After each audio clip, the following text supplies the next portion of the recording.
आपके पास पैसा नहीं है, आपके पास लोग नहीं है, मैं मानता हूँ। आपके पास दिमाग है, अखलाक है, अल्लाह का फजल, अवाम की चाहत है, ईमानदारी है, सलाहियत है, तो तुम्हें क्यों नहीं लोकसभा में भेज रहे थे ना? देखो तुम, एक वक्त था इंदिरा गांधी जाफर शरीफ साहब को कार की ड्राइविंग छुड़ा कर लोकसभा का मेंबर। अस्सलाम वालेकुम रहमतुल्लाहि बरकातहू। वालेकुम अस्सलाम वालेकुम रहमतुल्लाहि बरकातहू।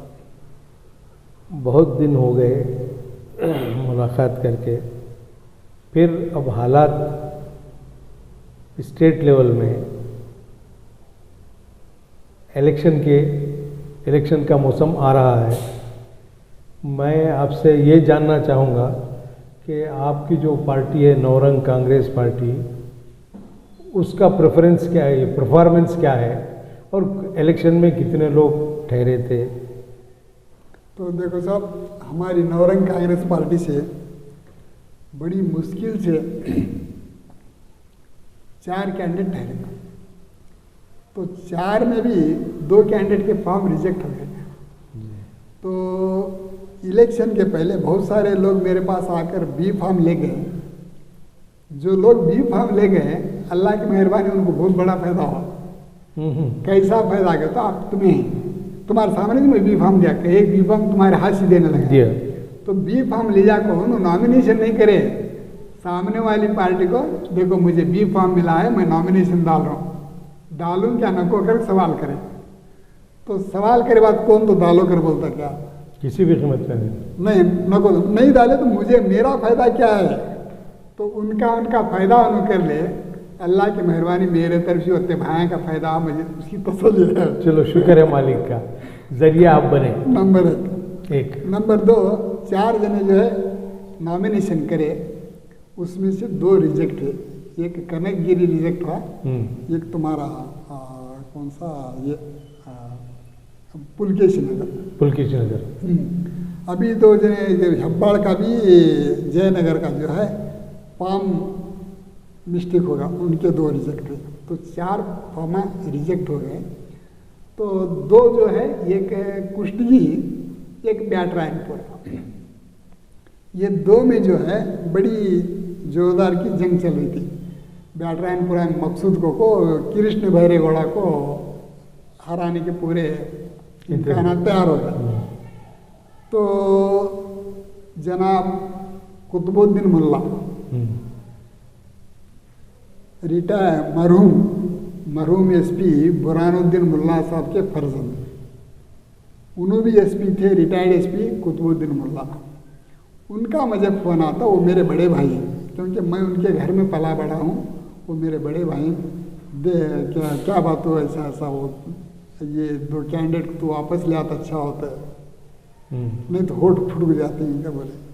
तो उसमें क्या है, हमें बैटरायनपुरा से मकसूद को वापस लेने लगा, और कुष्टगी से वहाँ एक हमारा एक कैंडिडेट ऐसा तगड़ा था जिसका नाम शांतराज जैन गुगी, 150 करोड़ का आसामी था। वो जीता नहीं तो भी बराबर की टक्कर लेता था। उसे भी क्या करें, हमें लास्ट मोमेंट में वापस ले ले। अब सवाल, 13 कैंडिडेट को कांग्रेस टिकट दी थी, तो उसमें से अल्लाह की मेहरबानी 9 जीत कर आए, और 1-2 कैंडिडेट जो है 3-4 हज़ार वोटों में हार गए। उसके वास्ते हम इस तरह इस बार जो है तुम्हारा पूरा साथ दिए, ताकि लोगों की नज़रों में नहीं गिरना। तो ऐसी हालत में कांग्रेस का हमें पूरा साथ दिए। और हमारे जहाँ कैंडिडेट खोले थे, वहाँ मुसलमान का कैंडिडेट तो कोई नहीं था। फिर भी मुसलमानों के मसाजिद के, बैटरायनपुर के मसाजिद के लोगों को मकसूद साहब से गुजारिश करे को मुझे फ़ोन आया उनका, वो करे नहीं करे उसका इल्म मुझे नहीं है, जो इल्म है, जो नहीं है। तो मैं उसी बात पर, जो लोग तुम्हारी जो राय तुम्हें करो, तुम्हें पूरी आज़ादी देखो, मैं अपने कैंडिडेट को पूरी छूट दिया, और लोकसभा में भी मैं अपने पूरे कैंडिडेट को पूरी छूट दे रहा हूँ। आज सवाल ये आ रहा है कि फ़िलहाल जो है एक माहौल अलग सा क्रिएट हो रहा है। वो माहौल कैसा क्रिएट हो रहा है तो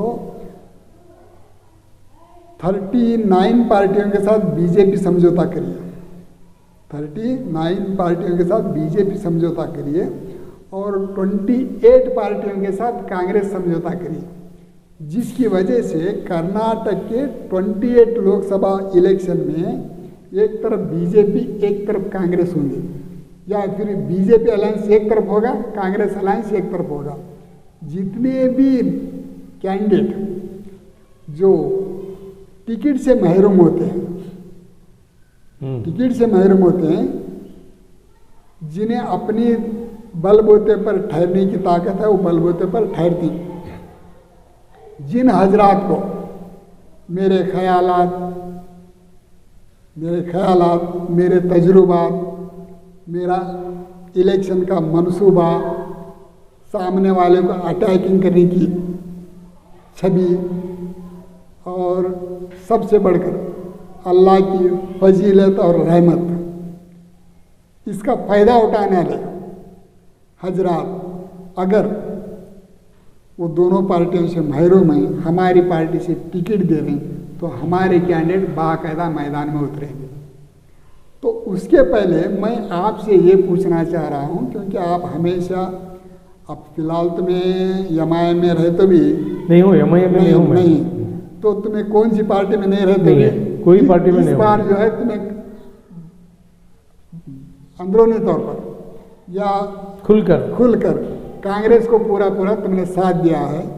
मुझे दिक्कत ये आ रही है कि मुझे वोट फोड़ने का इल्ज़ाम लगाने से पहले आप मुझे ये बताओ कि तुम्हारे अपने कांग्रेस पार्टी के तरफ से मुसलमानों को कितनी जगह पर टिकट दे रहे हैं और किसे दे रहे हैं। ये क्लियर होगा तो मुझे वो जगह पर देना या नहीं देना मैं जब सोचूंगा, देना या नहीं देना जब सोचूंगा। अगर तुम नहीं दे तो मैं देना ही पड़ता है।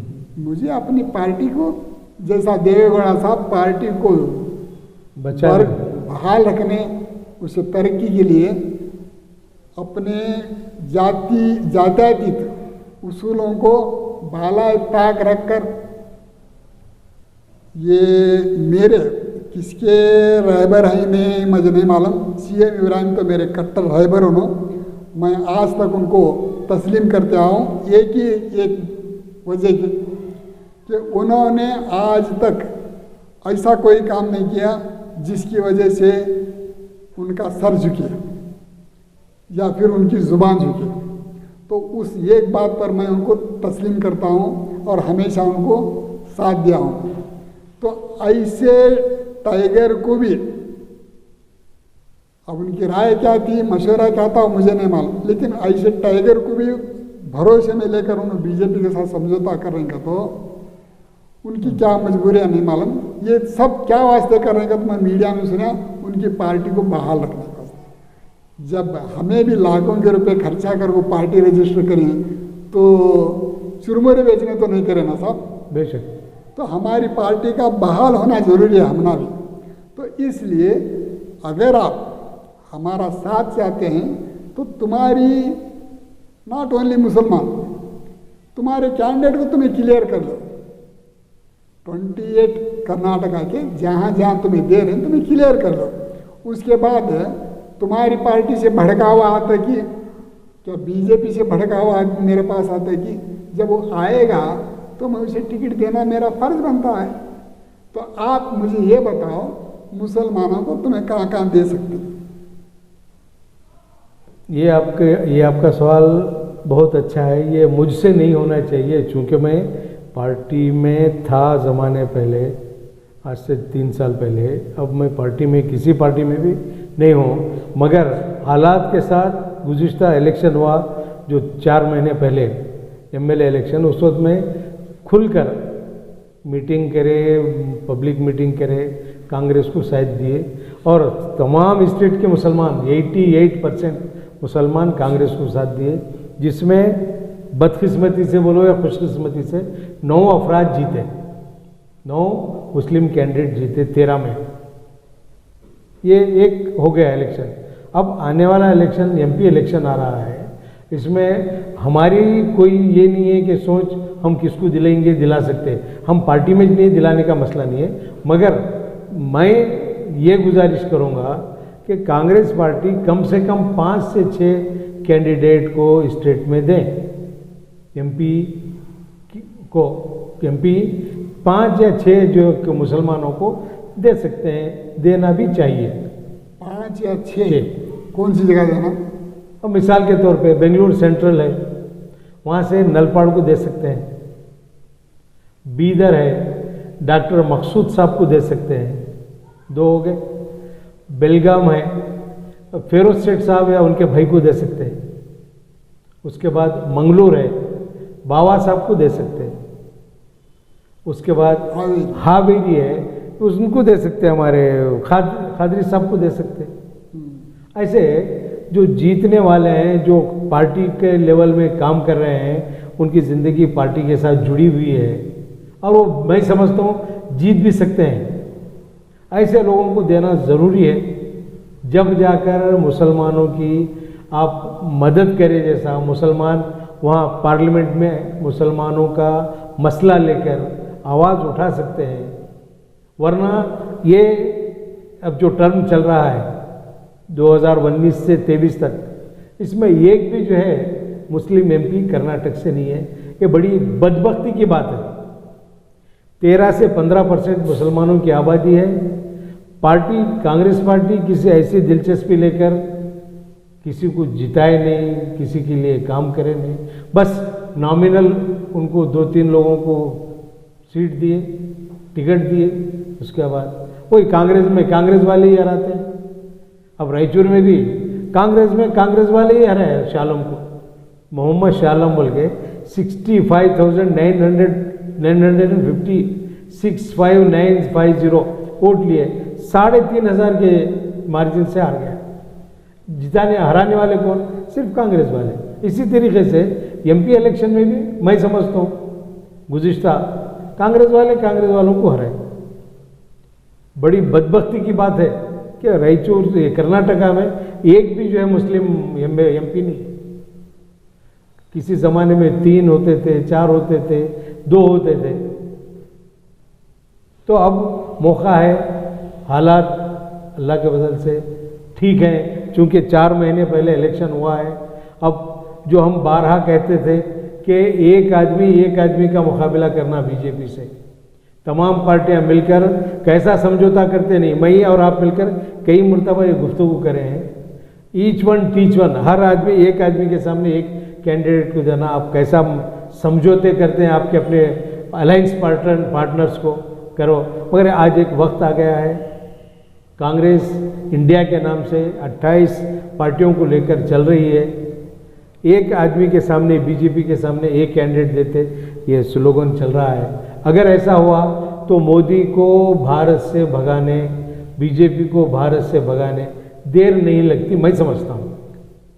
और आपसे भी मेरी गुजारिश है, आपके पास अगर हालात के मारे, बीजेपी के हो कि कांग्रेस के, अगर आ रहे हैं, आप मौक़िफ़ को देखकर मेरी राय में नौरंग कांग्रेस से अगर समझते हैं नहीं इस मरतबा तब्दीली लाना है, तो आप अपने कैंडिडेट को नहीं उतारे तो बेहतर रहेगा। मेरी गुजारिश है, आपको आपकी पार्टी सर्वाइव करना है, आपको पार्टी में इलेक्शन लड़कर ही है ना आपको मान्यता मिल सकती है नेशनल लेवल पे, स्टेट लेवल पे। पार्टी का जो है सिंबल इलेक्ट होना, सिंबल जो है रिकॉग्नाइज होना पार्टी, तो आप इलेक्शन लड़ना ही पड़ता है। मगर आज मौक़िफ़, आज हालात ऐसे नहीं है। आपसे मेरी गुजारिश है कि आप अपनी नौरंग कांग्रेस से किसी को भी नहीं उतारे, कैंडिडेट नहीं बनाए तो बेहतर होगा, मेरी गुजारिश है। तुम्हारी गुजारिश तो बिल्कुल ठीक है, मुझे अच्छा भी लग रहा है। तो मैं यहाँ आपसे खुलकर बात कर रहा हूँ, क्यों ना मैं बीजेपी के साथ जाऊँ ओपन, वो वड़वप्पंद अंदरूनी समझौता नहीं, ओपन बीजेपी के साथ जाना और मोदी को लगा को बेंगलुरु से जिताना कर सोचूंगा। मोदी को मैं खुद बुला को यहाँ बेंगलुरु से जिताना और एक हिस्ट्री क्रिएट करना, तारीख बनाना, जिसकी वजह से जो कांग्रेस वाले मुसलमानों को साथ नहीं दिए वो काम मैं मोदी से लेना चाह रहा हूँ। इसी तुम्हारा क्या कहना है? देखिए साहब, हम नहीं मैं खुलकर बता रहा हूँ। हाँ। क्यों खुलकर बता रहा हूँ? तो बीजेपी वाले ओपन मार रहे हैं, कांग्रेस वाले गफलत में मार रहे हैं। तो क्यों ना हम ओपन में मुसलमानों का साथ, मोदी को देखो, मोदी की तरफ से हमें मुसलमानों का फायदा क्यों नहीं उठाना? ये आपकी सलाह या आपकी सोच, आपको आपके कौम का दर्द है, बिल्कुल, जिसकी वजह से आप ये अपने जिगर की बात कह रहे हैं, ना कि पार्टी लेवल की बात। आप होश में बात कर रहे हैं, इसमें आपको मैं सलाम करता हूँ। आपके दर्द को, कौम मुस्लिम के ताल्लुक से आप बात कर रहे हैं, ये बिल्कुल सही है। जब आदमी को तकलीफ होती है तो वो उसका मुजाहरा करता है, जवाब देता है, बहुत अच्छी बात है। जिताइए, आप ठहराइए, आप ठहरिए उसमें, या मोदी को लाकर यहाँ बेंगलुरु से जिताइए, मुझे कोई एतराज़ नहीं है। वो भी पार्टी है, ये भी पार्टी है। जब दोस्त काम नहीं कर सकता तो दुश्मन से काम लेने का सलीका, हुनर भी हमको जानना चाहिए। मैं तुम्हारी बात का तस्वीर कर रहा हूँ जी, मुझे दोस्त या दुश्मन नहीं, मुझे बीजेपी पार्टी से लेकर कांग्रेस से लेकर तमाम पार्टियों के लोग मेरी इंफरादी इज्जत करते हैं। शुक्र है मालिक का। जब मुसलमानों के ऊपर वार होता है। रहा तो मैं मोदी जी को, मोदी जी देखो ये मेरे लोग हैं, आपको मैं साथ दिया हूँ, इन पर जुल्म करना सही क्या? अगर मैं पूछा तो वो मेरा सवाल उन पर भारी पड़ता, मैं ऐसा सोच रहा हूँ। ये इंसानियत के नाते, आदमी नहीं इंसान के होने के नाते आपका जो तड़पना है, आपका जो दर्द है, बजा बिल्कुल सही है, इसमें कोई दो राय नहीं है। मगर आज हालात इतने गए गुजरे हैं, जो बीजेपी एंड कंपनी है, बिल्कुल बिल्कुल बिल्कुल मुसलमानों को एक पल के लिए भी बर्दाश्त करने को तैयार नहीं है, एक पल के लिए भी। आपके दर्द का आप है ना इजहार करें, खुलकर खुलासा करें, मगर बीजेपी एंड कंपनी जितने भी उसके अलायंस पार्टीज़ हैं, मुसलमान मीम के नाम से नफरत करते हैं। ऐसे में आज का वक्त 2023 ख़त्म या 24 नहीं है। अल्लाह वास्ते इस सोच को आप थोड़ी देर के लिए रोक कर रखिए। नहीं, आप हालात से वाकिफ नहीं है ऐसा लग रहा है मुझे, क्योंकि आज असल में मोदी जी से आरएसएस नफरत कर रही है। आरएसएस में दो भाग हुए, एक भाग जो है मोदी जी के साथ है, एक खिलाफ है, नंबर 1। नंबर 2, कर्नाटका के बीजेपी में आधे लोग मोदी जी के साथ हैं, आधे खिलाफ हैं। अगर नहीं तो इतने बार अमित शाह और मोदी जी आकर गए, इतने फंक्शन किए, इतना करने के बाद भी बीजेपी हार गई। आज तक यहाँ के कोई भी नेता को उन्होंने अपोजिशन नेता मानने तैयार नहीं, और पार्टी का सदर बनाने तैयार नहीं कि मैं सदर करके उन्हें अपना लेबल लेकर फिरे अपोजिशन लीडर। तो इन हालात से आप वाकिफ नहीं हैं ऐसा मुझे लग रहा है, क्योंकि आज के हालात जो हैं, एक तरफ इंडिया बना है, एक तरफ एनडीए बना है। इंडिया वालों में इंडिया बनाने के बजाय 543 में जो बीजेपी अपनी रणनीति अपनाई, वही रणनीति कांग्रेस वाले भी अपनाते तो बेहतर था क्या? कर मुझे लग रहा है कैसा, बीजेपी में जो भी अलायंस हो रहा है वो मोदी जी को पीएम मानकर हो रहा है, और बीजेपी के तमाम उसूलों के साथ चलने की बात मानकर हो रहा है। ऐसा कर सकते हैं, मगर हालात को वही तो बता रहा हूं। हालात को मद्देनजर वही हालात से वाकिफ नहीं है ना, हालात से वाकिफ हो जाओ। कैसा बोलो, एक मिनट मेरी बात सुनो। अगर बनाते हैं वो एक पावरफुल लीडर, ये लीडरशिप तुम करो ना। जो हालात करना जरूरी है। आज तुम जीतना चाह रहे हैं, सामने वाले को हराना चाह रहे हैं, तो तुम्हें पैसे वाले को टिकट देने के बजाय अखलाक वाले को टिकट दो, नंबर 1। बिल्कुल सही। सलाहियत वाले को टिकट दो, महारत वाले को टिकट दो, वहाँ पूछने वाले को टिकट दो, वहाँ बात करने वाले को टिकट दो, तुम्हारी आवाज पहुंचाने वाले को टिकट दो। आज देखो सीताराम जो यहाँ से राज्यसभा मेंबर हैं, कावेरी का लफड़ा चल रहा है, उन्होंने एक शब्द नहीं बोले। तुम्हारी आवाज को लोकसभा में पहुंचाओ, बेशक क्यों नहीं कर रहे? ये करो साहब, हमने अक्ल बोलने से पहले तुम्हें खुद अक्ल पर आओ, नंबर 1 जी। नंबर 2 जो है, जब सामने वाले से समझौता करते हैं तो उसे अब बीजेपी वाले क्या कर रहे हैं मालूम, उन्हें अपने पार्टी को जो उनकी पार्टी को जो सपोर्ट कर रहे हैं उनको फाइनेंशियली सपोर्ट कर रहे हैं। तुम्हें भी कर सकते ना, तुम्हें भी कर सकते ना, उनसे ज्यादा पैसा तुम्हारे पास है नहीं है, बोलो। होगा भाई, हम तो पार्टी में नहीं है, होगा। बड़ी पार्टी जमाने की पार्टी है, होगा। मगर दिल नहीं है वो बात अलग है, दिल नहीं है वो बात अलग है। दिल बना लो, जिनको जिताना है उनके लिए है। हम ना नसीहत करने तुम्हारा दिल है, नसीहत सब कुछ है, तो दिल बनाने की दिल नहीं है। कुछ हालात ऐसे हैं। नहीं, हालात कुछ भी नहीं है। मैं एक बात बोल रहा हूँ, आप बोले ये जितने भी एरिया बोले वो मैं मानता हूँ। देखो बेंगलुरु सेंट्रल जी मैं आराम से जीत सकता हूँ। कब मेरे भाइयाँ जितने भी हैं उन्होंने ये आवाज हमारी लोकसभा में पहुंचाना कर को नियत करे तो बिल्कुल सही है। मैं तुम्हारी आवाज हूं, मुझे तुम्हें लोकसभा में पहुंचाना कर को नियत करे तो मैं बेंगलुरु सेंट्रल को नॉमिनेशन करा तो या तो बीजेपी वाले अपना नॉमिनेशन वापस ले दे या तो कांग्रेस वाले ले दे। मैं देखना चाहता हूं किसका दिल बड़ा है। और कर्नाटका में मुझे 28 में पूरे 28 नको मुझे तुम्हें कौन सा छोड़ दो, ऐसी सीट छोड़ दो जहाँ तुम्हें हार रही, तुम ना गारंटी तुम्हें हारने का पता है, वैसी सीट छोड़ दो। मैं मिसाल दे रहा हूँ, शिवमोगा तुम्हें हार नहीं कर गारंटी है तुम्हें, मुझे शिवमोगा छोड़ दो, वहाँ भी मैं चैलेंज कर दूँ। नहीं तुम्हें वाराणसी में मोदी जी के खिलाफ ठहरोगे तो वहाँ भी ठहर दूँगा।